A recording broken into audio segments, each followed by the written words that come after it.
Hey everyone, it is Crazy Canuck here, bringing you another Witch Doctor guide, this time for Season 7, Patch 2.4.2 in Diablo 3. In this video, we're going to go over what I believe is the fastest and safest Torment 13 and Bounty build you can currently run on a Witch Doctor. And by safest, I mean the less chance you're going to die. It is a very tanky build. Has a lot of utility. We go for some healing skills, and we're using the Templar for the extra heal. So let's get into the build. With the Hell 2 set, we're using Wall of Death Communing with Spirits. This gives you the buff from the Helltooth set 6 piece. For our damage, we are using a Gargantuan Humongoids, which is your main cleave damage. You group everything up together. Your dogs and your Gargantuan help nail everything down quickly. With the dogs, we are using Leeching Beast. This gives you a little bit of extra more survivability. If you find that your survivability is good in T13, you can switch it up for Burning Dogs to get the extra AoE. Piranha is what we're using for grouping everything up with the piranhas. That gets everything nice and tight together to allow the dogs and the Gargantuans to cleave everything. Spirit Walk Jaunt is kind of what I use mainly for defensive. So once everything's grouped up, I can jaunt in with my pets. If it's a larger group, I can drop my dogs and my Gargantuan in the middle, get out and stay safe while everything is grouped up in the middle with the dogs, the Gargantuans on there, and it can damage everything. And then the bread and butter of the build for the movement speed is the Hex Angry Chicken. And with your 2-piece weapon and offhand set, when you use this, you turn into an angry chicken like you have in the previous seasons, and you run like the wind. It helps get you through to bounty locations quicker. It helps you through the T13 rifts to run from elite group to finish the rift quicker, to get your materials, your death breath, and move on. The passives that I'm currently using are Midnight Feast for the extra damage, Grave Injustice, which helps with your cooldown, Gruesome Feast, which again, when you pick up health gloves, gives you a little bit more intellect, which is just going to give you a little bit more damage. And because I'm running in T13, and you do get one-shotted sometimes with some of the monster damage if you're not paying attention, I run Spirit Vessel, which just gives me that added buffer that in case something hits me when I'm not really paying attention, or I'm kind of on autopilot, it gives you that extra chance. It's a death, but not really a death. So those are the skills that I am currently using. Here is my gear. So we are using the Hell 2 set. We are using 5 pieces of the Hell 2 set. We do have the Ring of Royal Grandeur in the cube. So we're using the Helltooth headpiece, which we're going for your main stats, Int, Vit, and going for crit. Your chest piece, you want to try and have Int, Vitality, and Gargantuan damage. I haven't found another chest piece yet, so I'm just using the armor for a little bit extra survivability. The Helltooth pants, Int, Vit, and armor.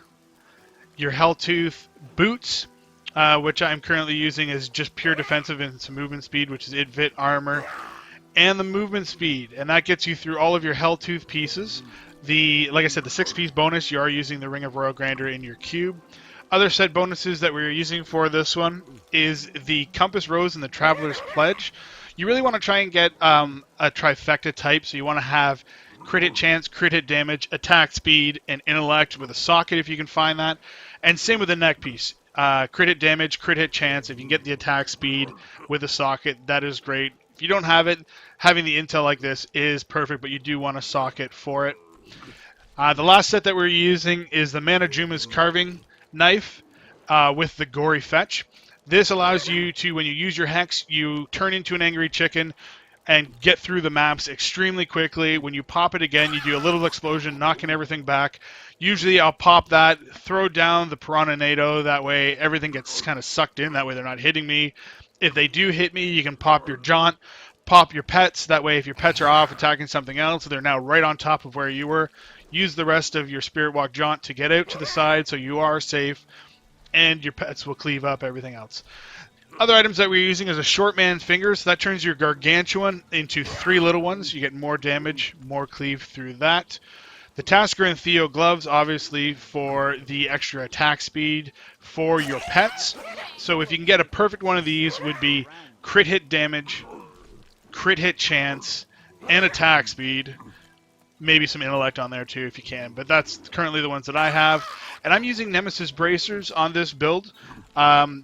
obviously, when you click on any kind of a pylon in the game, you're getting the extra elite spawn, so you're getting extra materials. In the cube, we have the furnace for the extra damage on elites. For armor, we are using the Mask of Jerem for the 100% extra damage. And like I said before, the Ring of Royal Grandeur. For the jewels, we are using the Enforcer for the pet damage, Bane of the Trapped for the damage against anything that's controlled, and because the gem is over level 25, it automatically procs itself, and Bane of the Stricken.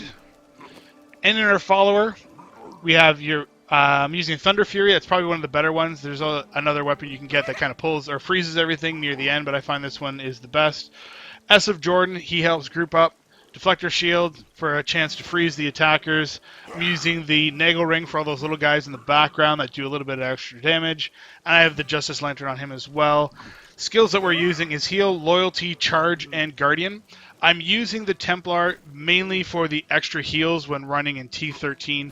It gives you a little bit more survivability. If you are finding that your survivability is fine when you're running T13, you could always switch up to the Enchantress. She is pretty much what I use when doing greater ifs. Thank you very much for watching. Hit like if you enjoyed the video and it helps you out. Hit follow. Or wait, it's subscribe. And you can also hit us up on Twitch TV. Thank you very much for watching the video, guys, and we'll see you in hell.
Carry more. I am returning to town.